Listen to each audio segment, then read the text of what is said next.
મજામાં છો ને? આજે આપણે રસ સાથે ખવાય તેવી પડવાળી રોટલી બનાવીશું. 2 કપ ઘઉંનો લોટ લીધો છે, 1 ચમચી મીઠું અને 2 ચમચી તેલ લઈને રોટલી કરીએ ને તેવી જ કણક બાંધવાની છે. થોડું પાણી લઈને લોટ બાંધી લેવાનો, એકદમ નરમ.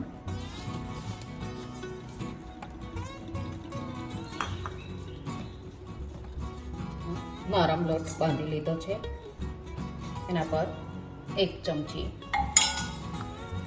તેલ લઈને મસળી લઈએ.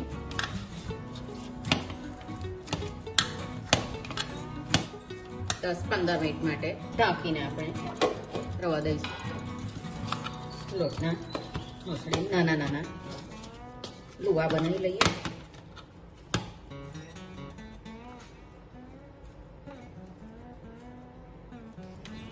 રોટલી ઘઉંના કોરો લોટ લઈને વણી લઈએ નાની.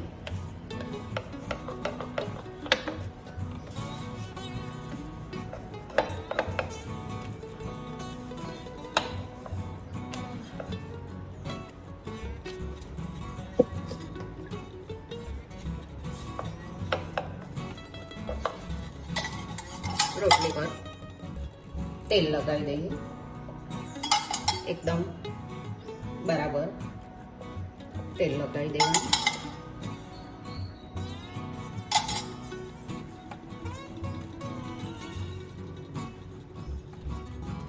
પર ઘઉંનો લોટ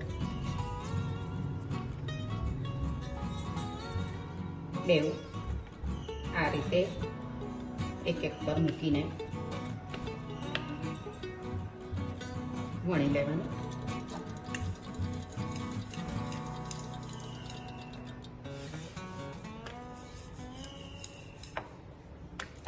બે બાજુ પલટાવીને પાતળી રોટલી વણી લઈશું. આ રીતની વણી લીધી છે.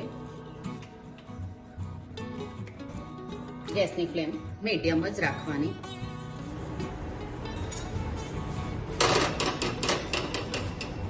બે બાજુ આ રીતે પલટાવતા જઈને જો આખી આપણી રોટલી ખીલી છે.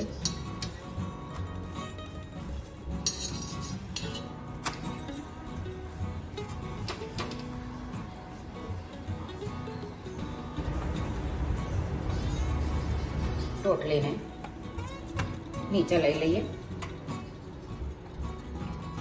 રોટલી ગરમ હોય ને ત્યારે જ એને આ રીતે આપણે જે વચ્ચેનું હોય ને ત્યાં જ ઘી લગાવી દેવાનું.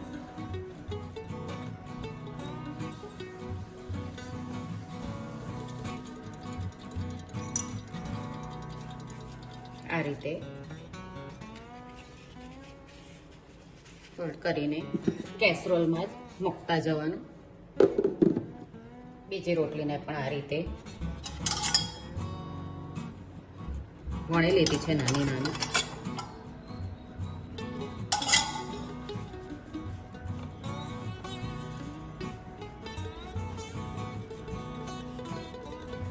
પર ઘઉંનો લોટ છાંટીને